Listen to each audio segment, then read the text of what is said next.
Bismillahirrahmanirrahim.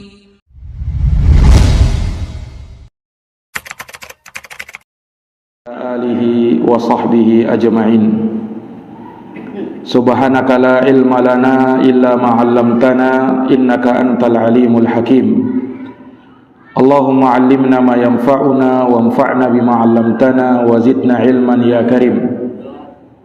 Rabbi shrah li sadri wa yassir li amri wahlul 'uqdatan min lisani yafqahu qawli. Amma ba'd. Ma'asyiral muslimin wal muslimat, hadirin wal hadirat, Bapak dan Ibu sekalian, jamaah salat maghrib yang dirahmati dan dimuliakan oleh Allah. Alhamdulillahi bi ni'matihi tatimmu shalihat. Segala puji hanya bagi Allah yang dengan nikmat-nikmatnya tertunai segala amal-amal kebajikan. Salawat dan salam semoga terkirimkan selalu kepada junjungan kita Nabi Agung, Nabi besar Muhammad sallallahu alaihi wasallam, kepada keluarga dan para sahabat dan mereka yang senantiasa meniti jalannya sampai hari kiamat. Ma'asyiral muslimin, Bapak dan Ibu yang dirahmati oleh Allah, pada malam hari ini kembali dengan taufik dari Allah Subhanahu wa taala kita dapat berkumpul di masjid yang mulia ini untuk kita bersama-sama bertafakuh di dalam agamanya. Semoga dengan duduknya kita di majelis yang mulia ini, kita semua mendapatkan keutamaan sebagaimana yang disebut oleh Nabi sallallahu alaihi wasallam dalam hadis yang diriwayatkan oleh Imam Al-Bukhari dari sahabat Muawiyah, "May yuridillahu bihi khairan yufaqihu fid din." Barang siapa yang Allah inginkan padanya khaira, suatu kebaikan. Kebaikan di sini bersifat umum karena dia susunannya nakirah dalam konteks syarat, sehingga memberikan faedah keumuman. Barang siapa yang Allah inginkan padanya kebaikan. Kebaikan di mana? Kebaikan di dunia, kebaikan di alam barzakh, dan kebaikan nanti di akhirat. Siapa yang Allah inginkan padanya kebaikan, yufaqihu fid din, maka Allah akan berikan kepada dia pemahaman dalam urusan agama. Jamaah yang dirahmati dan dimuliakan oleh Allah, melanjutkan pembahasan kita dari kitab Sirah Nabawiyah, di mana di pertemuan sebelumnya kita telah menceritakan bagaimana kisah di masa kelahiran Rasulullah Muhammad bin Abdullah sallallahu alaihi wasallam. Terjadi peristiwa yang bersejarah, peristiwa besar yang dikenal dengan peristiwa gajah. Itu yang Allah Subhanahu wa taala abadikan di dalam Al-Qur'an, di dalam surat Al-Fil, di mana surat itu berbicara tentang kemuliaan Ka'bah. Dan pada saat itu Abrahah, penguasa Yaman tatkala itu, ingin menghancurkan Ka'bah yang mulia itu. Maka dia pun menyiapkan pasukan yang besar untuk menyerang Ka'bah. Disiapkannya pasukan bergajah. Maka dikenal pasukan yang dipimpin oleh Abrahah pada waktu itu adalah pasukan bergajah. Dia bermaksud dengan hal tersebut untuk menghancurkan Ka'bah. Tapi apa yang terjadi? Wa makaru wa makarallah wallahu khairul makirin. Mereka membuat makar, tipu daya, dan Allah Subhanahu wa taala membalas makar dan tipu daya mereka. Dan Allah Subhanahu wa taala sebaik-baik pembalas makar dan tipu daya. Sehingga misinya Abrahah ketika itu gagal total. Bahkan dia kembali dengan kehinaan. Seluruh pasukannya tewas. Dan Abrahah sendiri mati dalam keadaan dihinakan oleh Allah Subhanahu wa ta'ala. Allah menyelamatkan Ka'bah, Allah menyelamatkan rumahnya, karena Allah subhanahu wa ta'ala pemiliknya. Allah tidak mungkin membiarkan orang-orang zalim berkuasa dan ingin melakukan perbuatan melampaui batas di dalamnya. Para jamaah yang dirahmati dan dimuliakan oleh Allah, dalam peristiwa ini tentu sangat banyak pelajaran yang kita bisa ambil. Mungkin di antara pelajaran yang kita bisa petik, yang penting di antaranya, hal yang pertama, bahwasanya Allah subhanahu wa ta'ala akan menghinakan orang-orang yang sombong, sebagaimana yang terjadi pada Abraha. Lihat bagaimana pasukan yang dibawa oleh Abraha, pasukan besar, jumlahnya ribuan orang. Ia bersombong dengan hal tersebut. Nampak terlihat dari Abraha kekuatannya, dan tidak ada seorang pun ketika itu yang mampu menghentikan Abraha. Tapi apa yang terjadi? Allah hinakan mereka dengan sekedar Allah mengirim pasukannya yang kecil, yaitu Tayran ababil, burung yang datang berbondong-bondong. Tiap burung membawa 3 batu. Batu dicakarnya, kemudian ditaruhnya di atas paruhnya. Maka burung tersebut melempari mereka dengan batu-batu tersebut, batu yang berasal dari tanah yang terbakar, sehingga tidak ada perlawanan terhadap Abraha dan pasukannya. Mereka pun merugi, mereka pun dihinakan oleh Allah subhanahu wa ta'ala. Maka demikianlah keadaan orang-orang yang sombong itu. Orang yang sombong maka pasti akan dijatuhkan oleh Allah subhanahu wa ta'ala. Sebagaimana dikatakan bahwa orang yang sombong akan jatuh, sebagaimana air yang berada di tempat yang tinggi tidak akan tetap berada di atasnya, pasti akan jatuh ke bawah. Demikianlah orang yang sombong itu. Ia menyombongkan diri di muka bumi. Allah subhanahu wa ta'ala tidak suka dengan orang-orang yang sombong. Makanya di dalam Al-Quran sangat banyak ayat-ayat yang menunjukkan betapa rendah dan hinanya orang-orang yang sombong itu. Allah berfirman, "Wala tusa'ir khaddaka linnas wala tamshi fil ardi maraha innallaha la yuhibbu kulla mukhtalin fakhur." Dalam surat Luqman ayat 18 Allah berfirman, "Dan janganlah kamu," kata Allah, "memalingkan wajahmu dari manusia karena sombongnya kamu. Wala tamshi fil ardi maraha, dan jangan kamu berjalan di muka bumi dalam keadaan angkuh." Sebab apa? Innallaha la yuhibbu kulla mukhtalin fakhur. Allah tidak suka dengan orang-orang yang sombong lagi membanggakan dirinya sendiri. Jamaah yang dirahmati dan dimuliakan oleh Allah, lebih daripada itu Rasulullah mengabarkan, "Ala, ketahuilah," kata Nabi, "ukhbirukum bi ahlin nar." Ingintah kukabarkan kepada kalian siapa itu penduduk neraka? Mendengarkan itu para sahabat berkata, "Bala ya Rasulullah, tentu ya Rasulullah kami mau. Siapa itu penghuni neraka?"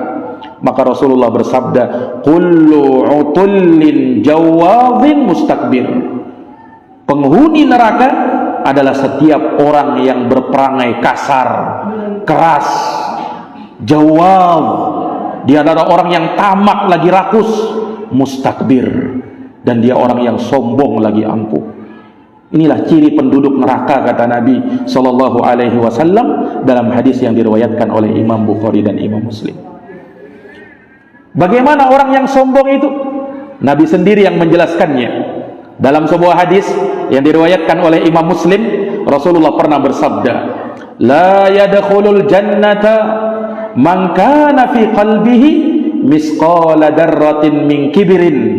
Tidak masuk surga, kata Nabi, orang yang di dalam hatinya terdapat penyakit kesombongan walau hanya seberat biji sawi. Tidak masuk surga, kata Nabi. Kaget para sahabat, Pak, mendengarkan sabda Nabi seperti itu. Sehingga mereka pun muncul penafsiran-penafsiran tentang kesombongan itu. Sampai ada yang berkata, "Ya Rasulullah, innar rajula yuhibbu ayyakuna thawbahu hasana wa na'luhu hasana." Ya Rasulullah, sungguh seorang dari kami suka kalau bajunya baju yang bagus, sandalnya sandal yang bagus. Apakah itu juga kesombongan ya Rasul? Maka Rasulullah bersabda, bukan. Itu bukan kesombongan. Kau pakai pakaian yang bagus, kau pakai sandal yang bagus, kendaraanmu kendaraan yang bagus, itu bukan kesombongan. Terus bagaimana kesombongan itu? Innallaha jamilun yuhibbul jamal. Allah itu cinta kepada keindahan. Allah itu maha indah dan Allah cinta kepada keindahan. Al-kibru batarul haq wa ghamtun nas. Tapi yang namanya kesombongan dua, kata Nabi. Yang pertama, batarul haq, kau tolak kebenaran. Yang kedua, kau rendahkan manusia. Itulah kesombongan. Dan itulah hakikat orang yang sombong. Ketika dia merendahkan orang lain dan dia menolak kebenaran, padahal kebenaran itu telah sampai kepada dirinya. Dia tolak karena tidak sesuai dengan hawa nafsunya. Dia tolak karena tidak sesuai dengan perasaannya. Inilah hakikat orang yang sombong.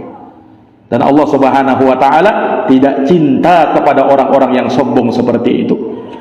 Jamaah yang dirahmati dan dimuliakan oleh Allah, maka ini pelajaran pertama yang kita ambil, bahwasanya Allah Subhanahu wa ta'ala akan merendahkan orang-orang yang sombong. Yang kedua, dari pelajaran kisah pasukan bergajah itu, di dalam kisah tersebut terdapat faidah bahwasanya mengingkari kemungkaran tidak boleh kalau sampai terjadi kemungkaran yang lebih besar. Ini kaidah yang disepakati oleh para ulama. Tidak boleh kau merubah kemungkaran kalau terjadi kemungkaran yang jauh lebih besar. Kita kan wajib beramar ma'ruf nahi mungkar. Bahkan itulah ciri terbaik dari ummatul Islam, umat ini. Sampai Allah nyatakan dalam Quran, kuntum khaira ummatin ukhrijat linnas. Kalian adalah sebaik-baik umat, kata Allah, yang dikeluarkan untuk manusia. Bagaimana cirinya kalian? Kalian beriman kepada Allah. Kuntum khaira ummatin ukhrijat linnas ta'muruna bil ma'ruf wa tanhauna 'anil munkar wa tu'minuna billah. Kalian melakukan amar ma'ruf dan nahi munkar serta beriman kepada Allah. Itulah ciri terbaiknya kalian. Maka kalau kita ingin menjadi umat yang terbaik, maka lakukan al-amru bil ma'ruf wan nahyu 'anil munkar. Beramar ma'ruf, nahi munkar. Jadi kalau ada kemungkaran, jangan dibiarkan. Kita wajib untuk mencegahnya sesuai dengan kemampuan kita. Sebagaimana dalam hadis riwayat Muslim dari sahabat Abu Sa'id Al-Khudri radhiyallahu anhu, "Man ra'a minkum munkara falyughayyirhu biyadihi." Barang siapa yang melihat kemungkaran, maka hendaknya dia rubah dengan tangannya kalau mampu. Fa illam yastati' fa bilisanihi. Kalau dia tak mampu, maka rubah dengan lisannya. Fa illam yastati' fa biqalbihi. Kalau juga tidak mampu, maka minimal kau rubah dengan hatimu. Wa dzalika adhaful iman. Nah, kalau dengan hati pun kau tak rubah, maka menunjukkan bahwa imanmu sudah tidak ada. Karena merubah dengan hati itulah selama-lamanya iman. Maka jangan sampai kita melihat kemungkaran kita santai-santai saja. Sebagai ummatul Islam, melihat kemungkaran kita benci, kita tidak suka dengan kemungkaran tersebut. Kita khawatir kalau azab Allah Subhanahu wa ta'ala turun.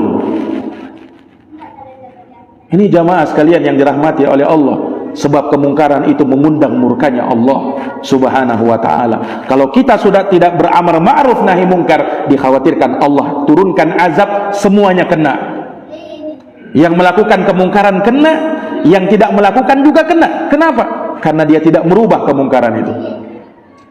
Makanya inilah yang menjadi sebab kenapa dahulu Bani Israel dilaknat oleh Allah Subhanahu wa ta'ala. Allah sebutkan dalam Quran, Pak, lu'inal ladina kafaru min bani Israil ala lisani Daud wa Isa bin Maryam dalika bima asaw wa kanu ya'tadun. Telah dilaknat, kata Allah, orang-orang kafir dari kalangan Bani Israel. Laknatnya diterima dari lisan Nabi Daud dan Isa putra Maryam. Kenapa mereka dilaknat? Allah jelaskan, dzalika asaw, yang demikian itu karena mereka bermaksiat, wa kanu ya'tadun, dan mereka itu selalu saja melampaui batas.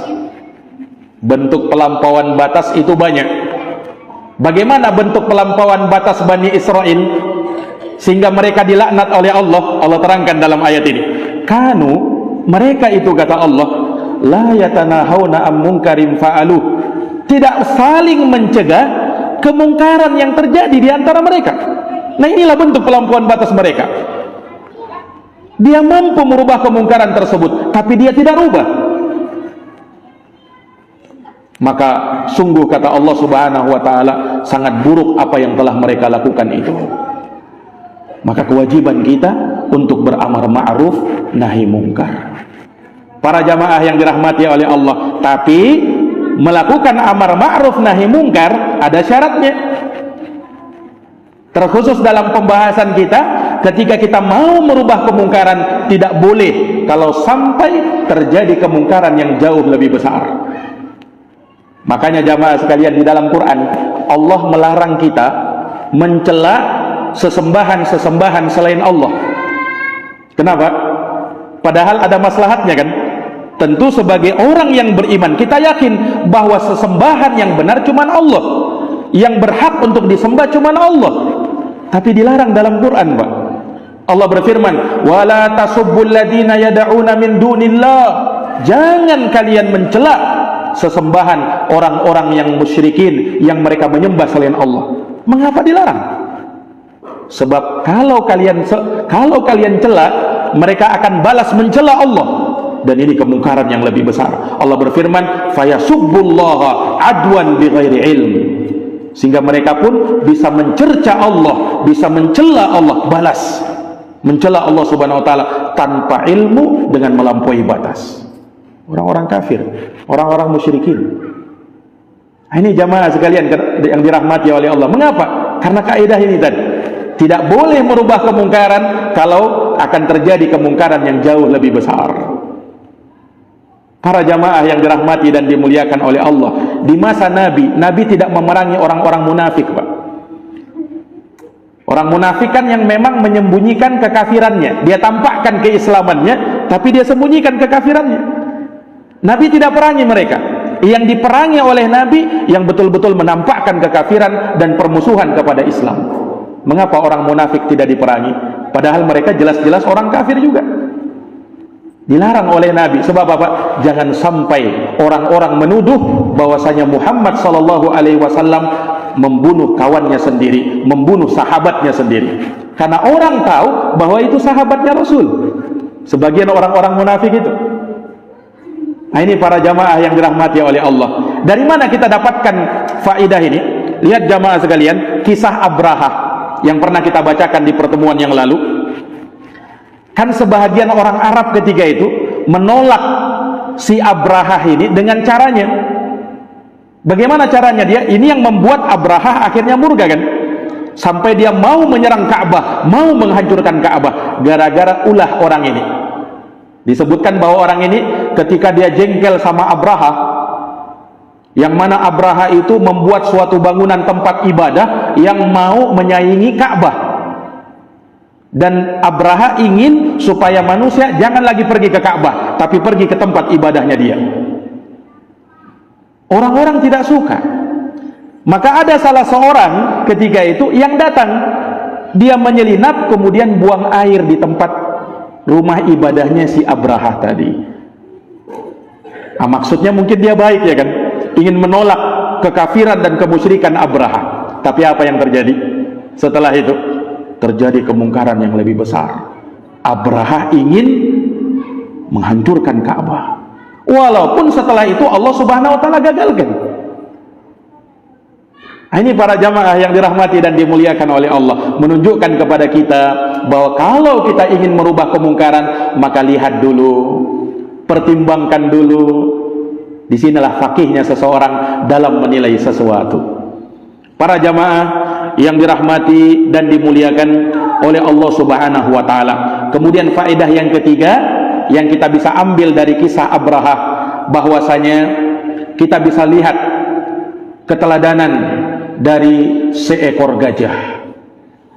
Para jamaah yang dirahmati dan dimuliakan oleh Allah, lihat bagaimana Allah Subhanahu wa taala menjadikan hewan yang tak berakal ini, Allah Subhanahu wa taala jadikan ia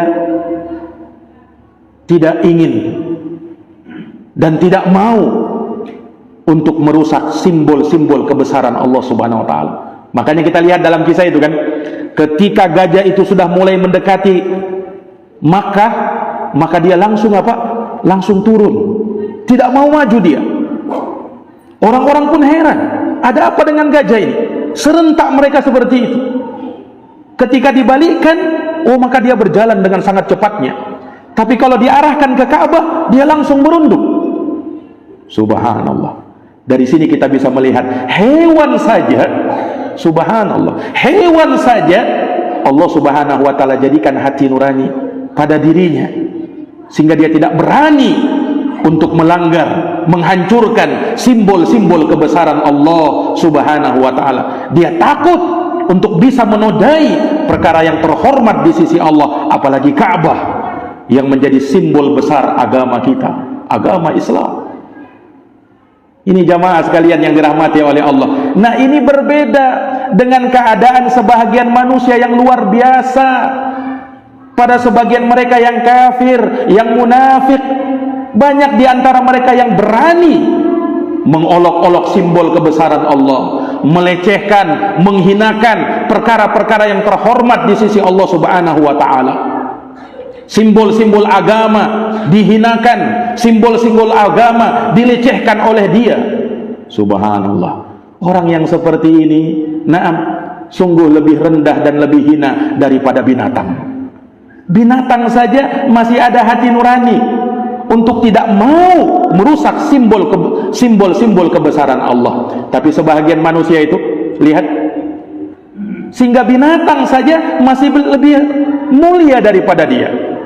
Inilah jamaah sekalian, manusia itu terkadang bisa menjadi orang yang termulia. Kapan itu?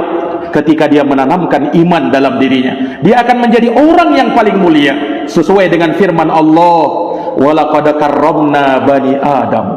Sungguh kata Allah, kami telah muliakan anak-anak cucu Adam. Wa hamalnahum fil barri wal bahr. Lalu kami angkut mereka ke darat dan ke lautan. Wa razaqnahum minat thayyibat. Dan kami berikan rezeki kepada mereka dari yang baik-baik. Wa faddalnahum ala katsirin mimman khalaqna tafdila. Lalu kami lebihkan mereka, ini anak cucu Adam, manusia ini dilebihkan oleh Allah dari makhluk-makhluk yang lain dengan kelebihan yang sempurna. Surat Al-Isra ayat 70. Lihat bagaimana Allah muliakan anak cucu Adam. Mulia mereka, mulia dengan apanya? Mulia dengan keimanannya, mulia dengan ketakwaannya. Tapi lihat Pak, ketika manusia itu sudah tidak beriman, ketika manusia itu sudah mencabut takwa dalam dirinya, ketika manusia itu sudah tidak bermoral, apa yang terjadi? Dia akan hina, bahkan lebih hina daripada hewan. Itulah yang Allah firmankan, ulaika kal an'am balhum adall. Mereka itu seperti hewan ternak, kata Allah, bahkan lebih hina, lebih tersesat lagi daripada hewan ternak. Di satu sisi manusia itu bisa menjadi orang yang paling mulia, tapi di sisi lain dia akan bisa terhina, bahkan lebih hina daripada binatang. Tergantung kitanya, mau pilih jalan yang mana, mau pilih jalan kemuliaan atau jalan kehinaan. Jamaah yang dirahmati dan dimuliakan oleh Allah Subhanahu wa taala. Maka inilah faedah yang kita bisa ambil dari kisah Abrahah, pasukan bergajah, yang mana itu menjadi tanda kelahiran baginda Rasulullah Muhammad bin Abdullah sallallahu alaihi wasallam. Para jamaah yang dirahmati dan dimuliakan oleh Allah, maka kita kenal bersama bahwa Rasulullah Shallallahu Alaihi Wasallam lahir di tahun gajah. Beliau dilahirkan di tengah kabilah besar Bani Hashim. Bani Hashim ini, Hashim adalah kakek buyutnya Nabi Shallallahu Alaihi Wasallam. Beliau lahir di Mekah di hari Senin, di pagi hari, di hari Senin. Dan ini berdasarkan kesepakatan para ulama, tidak ada perbedaan pendapat. Nabi itu lahir di hari Senin. Makanya disebutkan dalam hadis Qatadah Al-Ansori, dalam hadis Abu Qatadah Al-Ansori radhiyallahu anhu, Nabi pernah ditanya, Pak, ya Rasul, mengapa kau puasa hari Senin? Tiap Senin kami lihat kau berpuasa. Ada apa dengan hari Senin ya Rasul? Maka Rasul menjawab, dzaka yaumun wulidtu fihi. Nah, hari Senin itu, kata Nabi, itulah hari aku dilahirkan. Bukan hanya hari aku dilahirkan, wa yaumun bu'ittu, itulah awal hari di mana aku diutus oleh Allah Subhanahu wa taala, wa unzila alayya fi, dan hari Senin juga adalah hari wahyu pertama turun kepadaku. Nah, inilah keistimewaan hari Senin ini. Makanya Allah Subhanahu wa taala atau Rasulnya sallallahu alaihi wasallam berpuasa di hari Senin. Hadisnya sahih, diriwayatkan oleh Imam Muslim. Para jamaah yang dirahmati dan dimuliakan oleh Allah Subhanahu wa taala, Imam Ibnul Qayyim, salah seorang ulama, di dalam kitabnya Zadul Ma'ad, beliau berkata, la khilafa annahu wulida sallallahu alaihi wasallam bi jawfi Makkah wa anna maulidahu kana amal fil.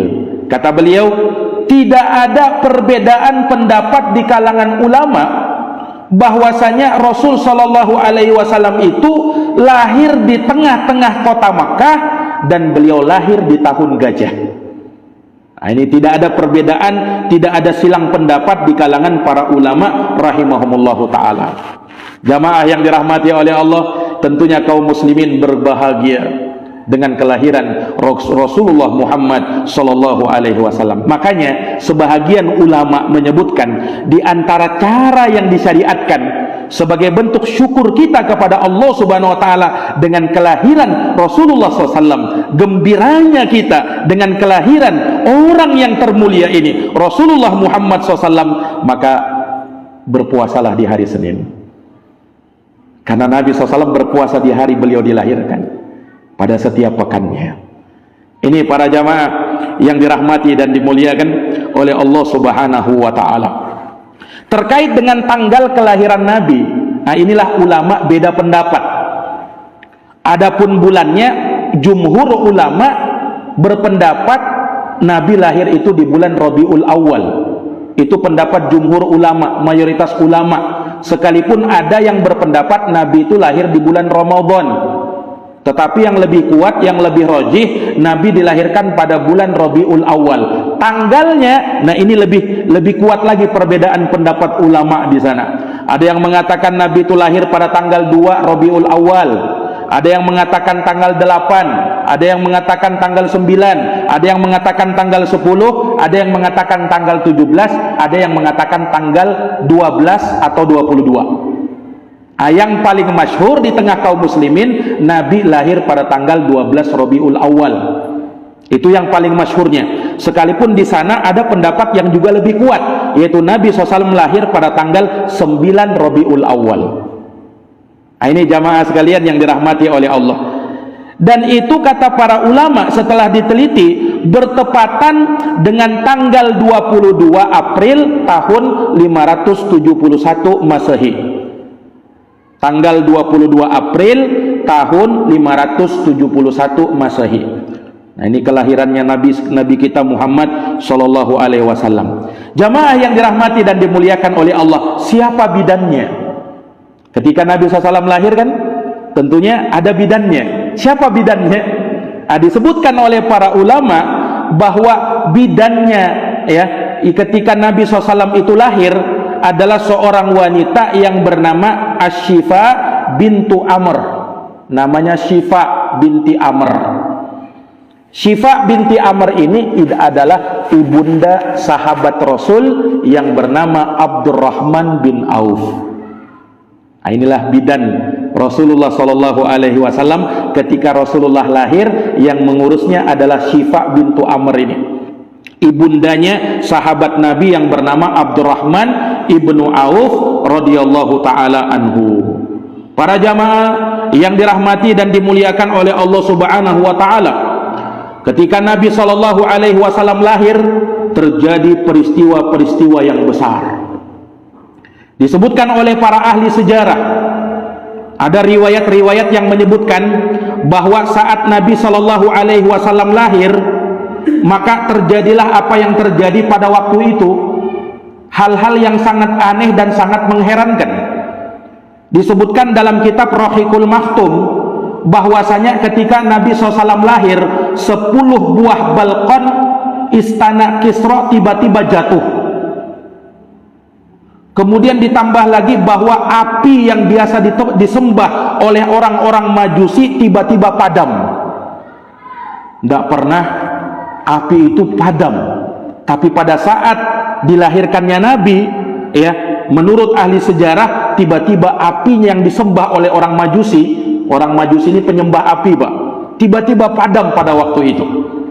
Nah, kemudian sebahagian tempat ibadah di sekitar Buhairah ketika itu tiba-tiba amblas, tiba-tiba turun ke tanah, runtuh dengan kelahiran baginda Rasulullah Sallallahu Alaihi Wasallam.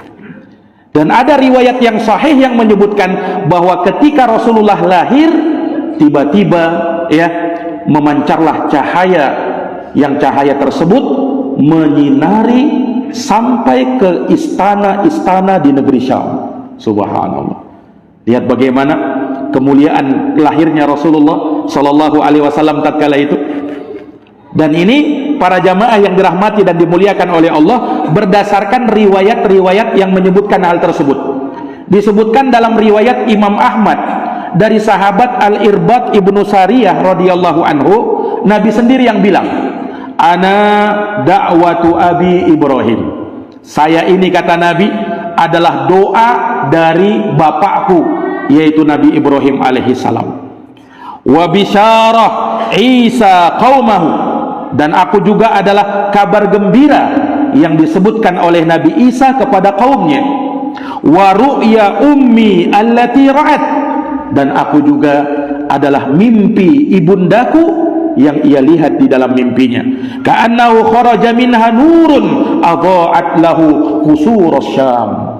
Maka di dalam mimpinya Sayyidah Aminah ibunda Rasulullah Sallallahu Alaihi Wasallam melihat keluar dari beliau, dari arah perut beliau, cahaya, yang cahaya itu menyinari istana-istana di negeri Syam. Ini diriwayatkan oleh Imam Ahmad dari sahabat Irbad ibnu Sariyah radhiyallahu anhu. Dalam hadits ini Nabi menyatakan bahwa beliau adalah doa dari bapaknya, yaitu Nabi Ibrahim. Karena Nabi Ibrahim, Pak, pernah berdoa. Disebutkan di dalam Quran dalam surat Al-Baqarah ayat 129. Inilah doanya Nabi Ibrahim supaya diutus kepada kaumnya seorang rasul. Maksudnya Nabi kita Muhammad Sallallahu Alaihi Wasallam. Kita baca dalam surat Al-Baqarah ayat 129. Nabi Ibrahim berdoa, Rabbana wab'ats fihim rasulan minhum yatlu alaihim ayatik wa yuallimuhumul kitaba wal hikmah wa yuzakkihim innaka antal azizul hakim. Doanya Nabi Ibrahim, Pak, dan doanya diijabahi oleh Allah. Nabi Ibrahim berdoa, wahai Tuhan kami, utuslah di tengah-tengah mereka, utuslah di tengah-tengah orang Arab rasulan, seorang rasul dari mereka, yang mana rasul ini membacakan kepada mereka ayat-ayatmu, kemudian mengajari mereka Al-Quran dan Al-Hikmah, serta mensucikan mereka, sesungguhnya engkau adalah zat yang maha perkasa lagi maha bijaksana.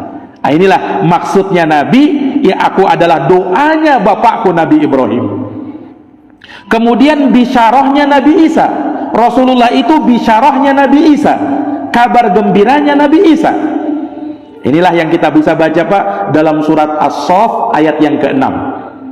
Dalam surat As-Saff ayat yang ke-6 Allah berfirman, wa idh qala Isa bin Maryam, Dan ingatlah tatkala Isa ibnu Maryam berkata, "Ya Bani Israel, wahai Bani Israel, inni Rasulullah, sesungguhnya aku adalah utusan Allah ilaikum kepada kalian, musaddiqan lima baina yadai, aku membenarkan apa yang datang sebelum aku, minat Taurah, yaitu Taurat." Kemudian kata Nabi Isa, "Wa mubasysyira, dan aku memberikan kabar gembira." Apa kabar gembiranya? "Bi rasulin ya'ti min ba'di ismuhu Ahmad." Aku kabar gembirakan kalian dengan datangnya seorang Rasul yang terakhir, yang dia akan datang setelah saya, namanya Ahmad. Ini nama lain dari Nabi kita Muhammad SAW. Maka beliau bernama Muhammad dan beliau juga bernama Ahmad. Ismuhu Ahmad, falamma ja'ahum bil bayyinati qalu hadza sihrun mubin. Tapi tatkala Rasul itu datang di tengah-tengah mereka, maka mereka pun lantas mengatakan, ini adalah sihir yang nyata. Makanya di antara yang menolak dakwahnya Nabi, yang sampai bersikeras menolak dakwahnya Nabi, orang-orang Yahudi. Dalam keadaan mereka tahu bahwa ini adalah Rasul, bahwa ini adalah Nabi, sudah dikabarkan dan ada tertulis dalam kitab mereka. Tapi karena dengkinya mereka, hasadnya mereka, mereka tolak kebenaran. Inilah yang tadi kita sebutkan, kesombongan yang nyata, menolak kebenaran padahal telah jelas kebenaran itu datang. Para jamaah yang dirahmati dan dimuliakan oleh Allah. Nah, apa hikmahnya? Mengapa Rasul Shallallahu Alaihi Wasallam ketika dilahirkan kok yang bercahaya itu sampai ke istana negeri Syam? Ada apa dengan negeri Syam? Jamaah yang dirahmati dan dimuliakan oleh Allah, ini sebenarnya sebagai isyarat. Negeri Syam itu ya sekarang ini kan mencakup ya daerah Palestina, daerah Suriah, daerah Libanon. Nah, itu semua itu disebut dahulu negeri Syam. Nah, sekarang sudah terpecah-pecah mereka. Ada apa dengan negeri Syam? Menunjukkan ada isyarat ini. Dijelaskan oleh Imam Ibnu Katsir di dalam tafsirnya. Kata beliau rahimahullah, wa takhsisu Syam biduhuri nurihi isyaratun ila istiqrari dinihi wa thubutihi bi biladi Syam, wa lihada takunu Syamu fi akhir zaman ma'qilan lil Islam wa ahlihi wa biha yanzilu Isa ibnu Maryam. Kata Imam Ibnu Katsir Pak dalam tafsirnya, dan dikhususkan negeri Syam, di mana di negeri tersebut nampak cahaya di situ, bahkan semenjak lahirnya Nabi SAW, ini sebagai isyarat kata beliau bahwa agama Islam akan kokoh dan akan tetap di negeri Syam. Oleh karenanya kata beliau, di akhir zaman nanti tempat bercokolnya umat Islam, markas besarnya umat Islam nanti di akhir zaman justru di negeri Syam. Ini keistimewaan negeri Syam itu kan, yang di sana ada Masjidil Aqsa, yang di sana ada Baitul Maqdis, kiblat pertama umat Islam. Jamaah yang dirahmati dan dimuliakan oleh Allah. Kemudian kata Ibnu Katsir, wa biha yanzilu Isa bin Maryam, dan di sanalah Nabi Isa putra Maryam akan diturunkan oleh Allah Subhanahu wa taala di Menara Putih yang ada di negeri Syam. Ini para jamaah yang dirahmati oleh Allah, ini sebagai isyarat. Makanya setelah Nabi lahir, ketika Nabi lahir langsung bercahaya negeri Syam itu. Ini para jamaah yang dirahmati dan dimuliakan oleh Allah Subhanahu wa taala. Maka inilah peristiwa-peristiwa besar kelahiran Rasulullah Muhammad sallallahu alaihi wasallam. Dari sana jamaah sekalian, ya, kita bisa melihat bagaimana mulianya Nabi ini. Lahirnya saja sudah seperti itu. Bagaimana lagi ketika beliau sudah ya tumbuh besar, naam, yang sebelumnya beliau melalui masa kanak-kanaknya, bagaimana itu? Lahirnya saja sudah seperti itu. Makanya jamaah sekalian yang dirahmati oleh Allah, ketika Rasulullah SAW lahir, maka di situ terjadi perubahan alam semesta ini. Yang ketika itu Rasulullah SAW lahir di tengah-tengah masyarakat jahiliyah, masyarakat yang sangat rusak agama dan moral mereka. Terjadi kemungkaran yang luar biasa, kesyirikan di mana-mana, perzinahan merajalela, khamar diminum, riba digalakkan, terjadi kerusakan iman dan moral ketika itu. Di saat itulah Nabi terutus. Dan subhanallah, ketika Nabi diutus, ketika Nabi SAW dilahirkan oleh Allah Subhanahu wa Ta'ala di muka bumi ini, maka dengan itu terangkat kejahiliahan. Selesai sudah masa jahiliyah. Karena yang terlahir pada waktu itu, di masa itu adalah Rasulullah Sallallahu Alaihi Wasallam.